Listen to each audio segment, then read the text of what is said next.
flights from Davao City to the Chinese cities of Beijing and Tianjin.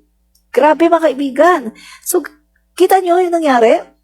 Na tama pala yung nangyari mga kaibigan nung kasagsagan ng mga pastillas scam.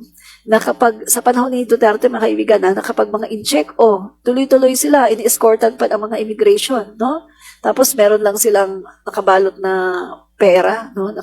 Kaya nga pastillas scam kasi nakabalot siya na pera na parang pastillas ang itsura, no? Ibibigay yun pala mga pera, no? So there are now commercial flights from Davao City to the Chinese cities of Beijing and Tianjin in 2018. Xiamen Air established direct flights between Davao and Xinjiang. Chinese tourists have taken advantage of these changes, making up over 37 of Davao's foreign tourist visits in 2019. Mga kaibigan, no wonder. Kaya pala mga kaibigan, kahit anong gawin ng China sa ating mga Coast Guard at kahit anong gawin nila sa West Philippine Sea, kaya naman pala tikom ang bibig ni Sara Duterte. At kaya naman pala, tikom ang bibig ni Digong. Wala silang sinasabi na pagkundina. Kaya naman pala. So tama pala yung sinabi ni Digong, mga kaibigan, na malaki ang utang na loob ng kanilang pamilya sa China at malaki ang utang na loob ng kanilang syudad sa China. So, ito naman ang sa atin, no? Kung malaki ang utang na loob mo sa Chinese government, ang pamilya mo, ang city ninyo, kung malaki ang utang na loob ninyo, please, huwag naman ninyong idamay ang buong Pilipinas.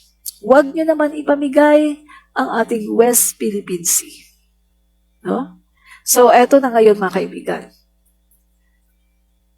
Totoo pala, yung mga nagmamarites, yung mga nagpaabot sa akin ng kwento na yon mga kaibigan, na totoo pala na itong destabilization na nangyari ngayon mga kaibigan na pinaplano against our president ay pinopondohan ng China.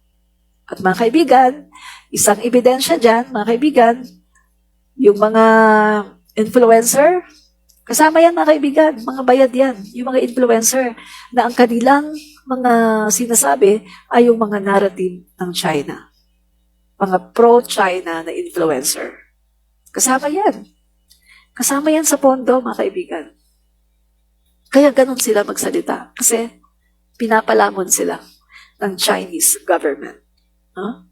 So, ibinenta na nila ang kanilang kaluluwa sa China. Tama pala yung sinabi ni J.V. Ejercito, ni Senator J.V. Ejercito, na itong mga influencers na to, itong mga vloggers na to, ibinenta na ang kanilang kaluluwa sa China.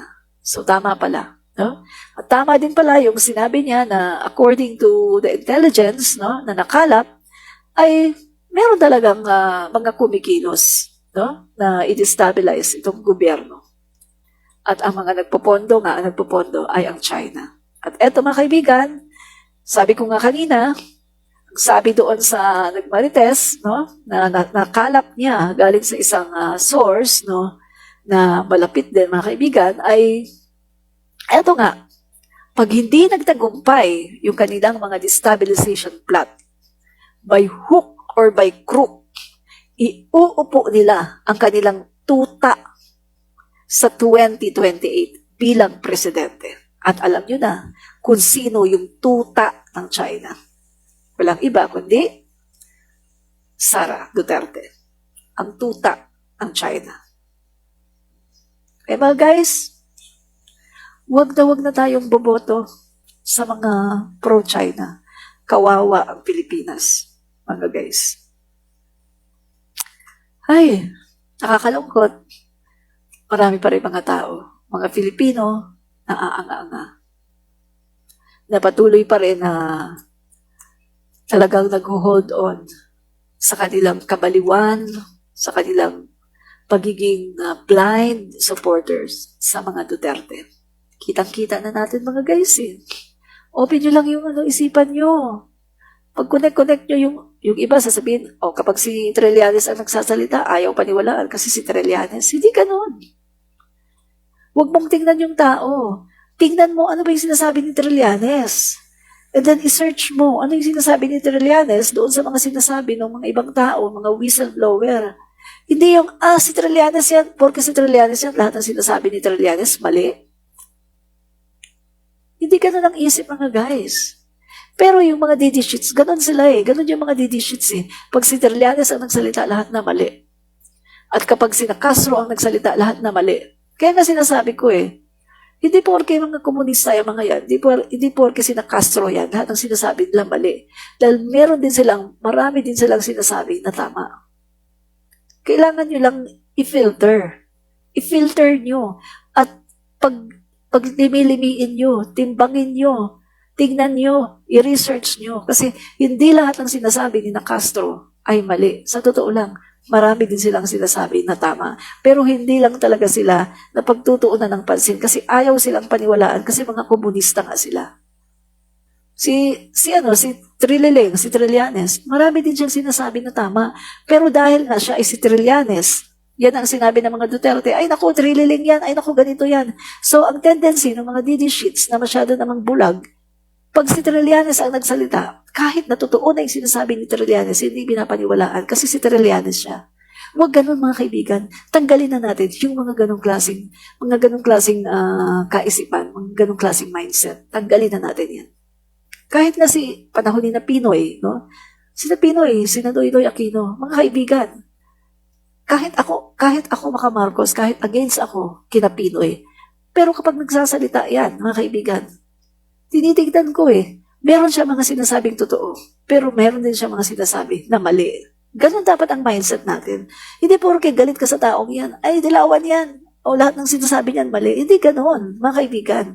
Lahat ng tao, kahit pinakamasama ka man na tao sa buong mundo, may mga panahon na magsasabi ka rin ng katotohanan.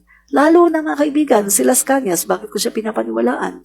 So, bakit ako naniniwala kay Las Cañas?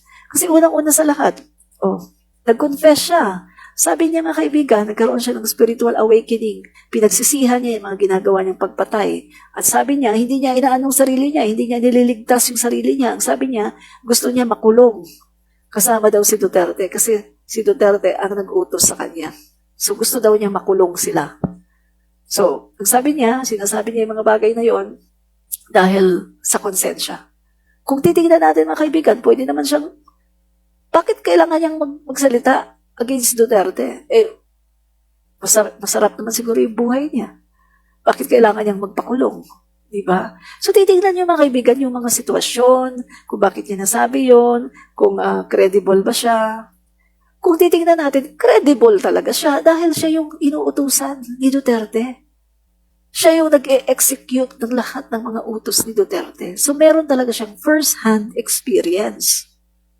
Kaya, sa tingin ko, credible talaga siya na magsalita ng ganon. And then, pag tugma-tugmain mo yung mga sinasabi ni Las Cañas, ni Asierto, yung mga iba pa na, yung isang mga kaibigan na talagang tsugi na chinugi, no? So, yung ibang mga nakakaalam mga kaibigan, wala na, chinugi na, di ba? So, yung sinasabi ni Trillanes, pag nyo, i-combine nyo lahat yon. Tapos, itimbang-timbangin nyo, mag-research pa kayo ng ibang mga interview. At tingnan nyo mga kaibigan, yung mga nangyayari sa Davao City.